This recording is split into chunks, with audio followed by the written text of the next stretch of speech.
آزاد کشمیر قانون ساز اسمبلی میں مخصوص نشستوں پر انتخابات، علماء اور مشائخ، سمندر پار تارکین وطن اور ٹیکنوکریٹس کی سیٹوں پر ووٹنگ کا سلسلہ جاری ہے۔ آپ کو بتائیں کہ پی ٹی آئی کی 3، پیپلز پارٹی اور نون لیگ کی 1 خاتون بلا مقابلہ منتخب ہو چکی ہیں۔ آزاد کشمیر قانون ساز اسمبلی میں مخصوص نشستوں پر انتخابات، علماء و مشائخ، سمندر پار تارکین وطن اور ٹیکنوکریٹس کی سیٹوں پر ووٹنگ جاری ہے۔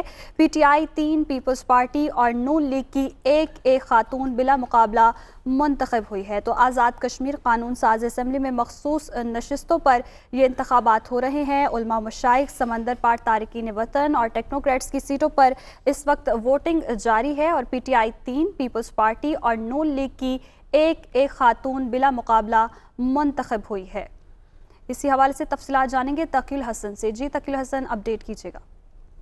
جی بالکل، یہ آزاد کشمیر قانون ساز اسمبلی کی جو مخصوص نشستیں ہیں جن میں علماء مشائخ کی نشست ہے، اسی طرح سے اوورسیز کشمیریز ہیں اور اسی طرح سے جو ٹیکنوکریٹس کی نشستیں ہیں، ان پر قانون ساز اسمبلی کے حال میں جو پولنگ کا عمل ہے وہ جاری ہے۔ اس کے بعد ان پر انتخاب جو ہے وہ عمل میں لایا جانا ہے۔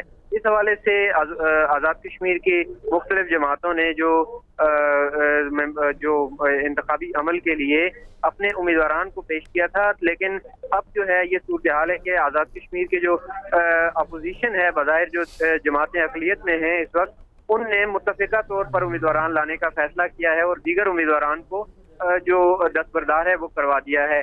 آزاد کشمیر اسمبلی میں جو ٹیکنوکریٹ کی سیٹ ہے، اس کے اوپر صاحبزادہ ذوالفقار، اسی طرح سے علماء و مشائخ کے لیے سلیم چشتی، جبکہ جو اوورسیز کشمیری ہیں ان کی نشست کے لیے حافظ طارق محمود کے نام پر اتفاق کیا گیا ہے اور متحدہ اقلیت میں جو جماعتیں ہیں، جو بظاہر اپوزیشن ہے، یہ جو ہے متفقہ طور پر اپنے امیدواران کی سپورٹ کریں گی۔